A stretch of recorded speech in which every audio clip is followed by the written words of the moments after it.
Have you ever been caught between waking and dreaming? That unsettling moment when the lines blur, and you're neither here nor there, trapped in a liminal space where your body won't move, but your mind is screaming to run. Imagine lying there, paralyzed in your own bed, with only the dark surrounding you, and the chilling awareness that you're not alone. What if I told you this isn't a bad dream? What if it's something much worse? Something that leaves behind more than just fear? This is the story of a childhood plagued by a relentless terror that came when the lights went out. For some, sleep is a place of peace, a retreat from reality.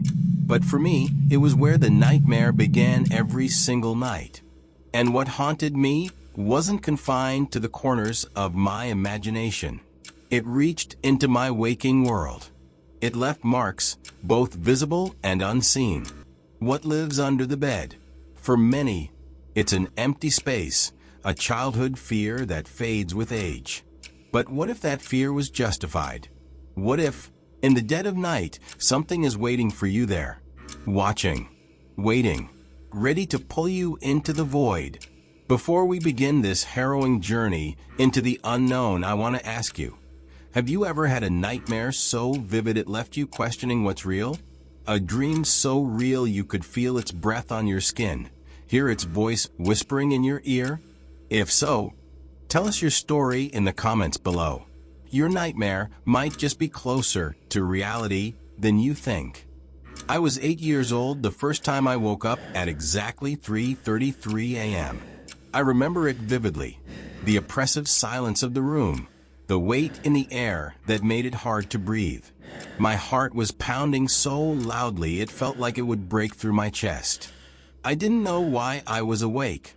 Nothing had startled me, and yet something felt wrong. As I lay there in the darkness, I became acutely aware of every sound, or lack of it. No creaks of the house settling. No faint hum of the refrigerator down the hall. Just a suffocating stillness. I tried to shake the unease, convincing myself it was just another nightmare. After all, I'd had them before. Dreams of falling into endless darkness, of being consumed by fire, or chased through endless, shadowy woods. But this night was different. I could feel something, a presence, watching, waiting. I tried to ignore it, pulling the blanket tighter around me like it could shield me from whatever was out there. But the feeling didn't go away. In fact, it grew stronger. I don't know what made me look, but my gaze drifted to the edge of my bed. That's when I saw it. At first, it was just a patch of darkness, darker than the rest of the room, as if the light didn't dare penetrate it. But then, two glowing blue eyes appeared, cold and unblinking, staring back at me from beneath my bed. They weren't human. There was no warmth, no curiosity, just an icy, predatory stare. And then came the smell. The air filled with an unbearable stench, like something rotting, mixed with burning hair and sulfur. It hit me all at once, making my stomach churn. I wanted to scream, to cry out for my parents, but I couldn't move. My body was frozen, locked in place by fear or something far worse. And then, I heard it, breathing, slow, deliberate, and cold, as if it were inches from my face. I don't know how long I lay there, paralyzed, staring into those eyes. But then I felt it a tug. Something had gripped my ankle. No hands, no claws, just an unseen force pulling me, dragging me toward the edge of the bed, toward the darkness. My mind was screaming to fight, to run, but my body wouldn't obey. The edge of the bed grew closer and closer, and then I was gone, pulled into the abyss beneath me. And then nothing, just darkness. And that's when I woke up. When I finally told someone about what I was experiencing, the answer was immediate and clinical: sleep paralysis. The therapist explained it like this: when your mind wakes up before your body does, you're left in a temporary state of paralysis. It's common, they said. Harmless, they said. A trick of the brain, mixing dreams with reality. I wanted to believe them. I really did. But there were things that didn't add up, things that no scientific explanation could make sense of. The bruises I woke up with, scratches along my arms and legs. Sometimes they were small, just faint marks that could have been anything. But one time, I woke up with a deep, angry gouge running across my ribs. It hurt for days. The scar is still there. And then there was the voice. That awful, wet, gravelly whisper. It didn't just stay in my dreams. I heard it in the waking world, too. When I was frozen in place, unable to turn my head, come back under the bed, it would say, "The games aren't over yet." How do you explain that? A hallucination, they said, but it felt real, too real. My parents tried to reassure me. I remember them rushing into the room one night after I screamed. They'd check under the bed, turn on every light, and show me that nothing was there. My dad even stayed up with me sometimes, sitting in a chair by the bed until I fell asleep again. But no matter how many times they told me it was just a nightmare, I couldn't shake the feeling that something was hiding in the shadows, waiting for the lights to go out. One night, when my mom came into the room to comfort me, I thought I saw it. Just for a split second, a shadow, darker than the rest, sliding across the floor and disappearing under the bed as she approached. I didn't say anything. What could I say? That I thought a monster was lurking under my bed? She wouldn't have believed me. The therapist had their answers, my parents had theirs. But the question remains. How do you explain the scratches, the shadow, the voice? Was it all in my head? Or was something truly trying to reach me? It happened again. Another night, another waking moment at exactly 3:33 a.m. But this time I didn't just feel the fear, I knew it was coming. My body froze the moment my eyes opened. My room was bathed in shadows, darker than any I'd seen before. And then I saw them again, the glowing blue eyes. They were there waiting, staring at me from under the bed. My heart thundered in my chest, each beat louder than the last. The smell hit me next, that unbearable stench of rot and burning hair, creeping into my lungs and making it hard to breathe. I wanted to scream, to cry out, but my throat betrayed me. And then it spoke.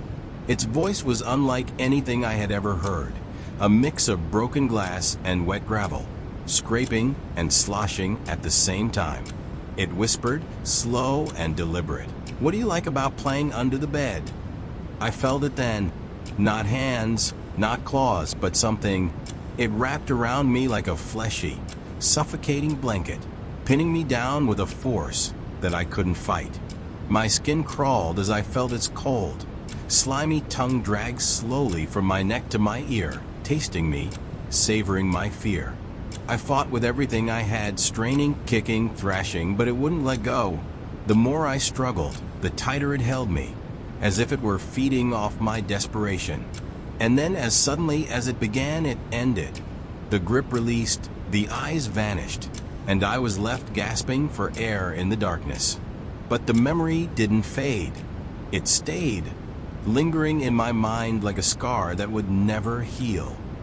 When I finally told my grandmother about these nights, she didn't dismiss me like everyone else. She crossed herself, muttering prayers under her breath, and then gave me a look I'll never forget. 3:33, she said. That's the witching hour. It's when the veil between worlds is at its thinnest. Things can cross over, things that shouldn't. She went on to explain her beliefs, ideas I'd always thought were eccentric at best. She believed that demons didn't just come from fiery pits, but from places unseen, dimensions just beyond our perception, and that something under my bed was trying to pull me into its world.